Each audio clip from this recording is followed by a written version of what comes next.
نحمده ونصلي ونسلم على رسوله الكريم اما بعد فاعوذ باللہ من الشیطان الرجیم بسم اللہ الرحمن الرحیم۔ محترم ناظرین، اللہ تعالیٰ نے انسان کو اپنے ساتھ تعلق کے مضبوط کرنے کے لیے ایمان کے بعد جو سب سے اہم چیز عطا کی ہے وہ عبادات ہے، اور عبادات میں جس چیز کی سب سے زیادہ اہمیت ہے وہ نماز ہے۔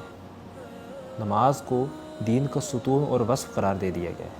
آپ صلی اللہ علیہ وآلہ وسلم نے ارشاد فرمایا کہ نماز دین کا ستون ہے، جس نے اس کو قائم کیا اس نے دین کو قائم کیا، اور جس نے اس کو گرا دیا اس نے دین کو گرا دیا۔ یعنی اگر کوئی شخص نماز ادا کرتا ہے تو اس کا دین قائم رہتا ہے، لیکن اگر وہ نماز ادا نہیں کرتا تو اس کا دین قائم نہیں رہتا۔ اگر کسی عمارت کی بنیادوں کو کھوکھلا کر دیا جائے تو وہ عمارت آج نہیں تو کل گر جائے گی۔ اسی طرح سے اگر کوئی شخص نماز ادا نہیں کرتا تو اس کا دین بھی گر جاتا ہے۔ نماز ادا کرنے کے لیے اللہ تعالیٰ نے مسجدوں کو مشروع قرار دے دیا ہے۔ مسجد کے اندر اللہ تعالیٰ کی عبادت اجتماعی طور پر کی جاتی ہے۔ نماز دین کا ستون ہے، تو جس جگہ پر نماز ادا کی جائے گی اس کی بھی بہت زیادہ فضیلت ہوگی۔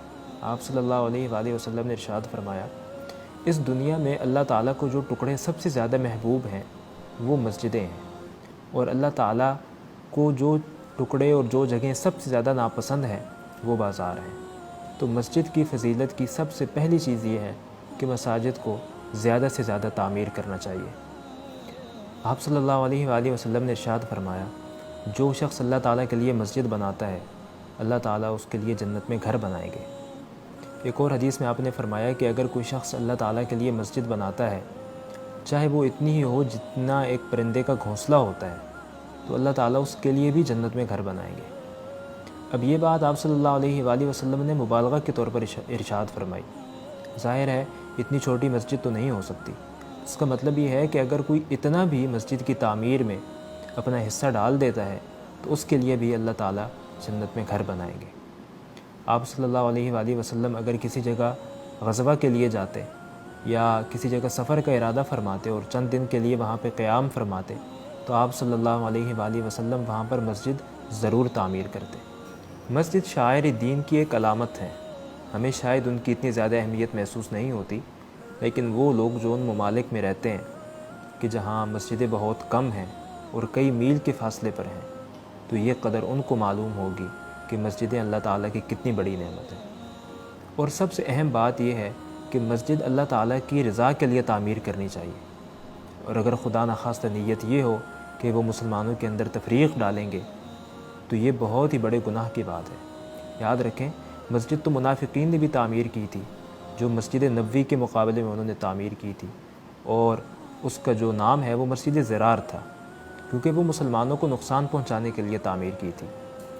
اور منافقین نے آپ صلی اللہ علیہ وآلہ وسلم کو اس مسجد میں نماز پڑھنے کی دعوت دی، لیکن اللہ تعالیٰ نے آپ کو وہاں پر نماز ادا کرنے سے منع فرما دیا۔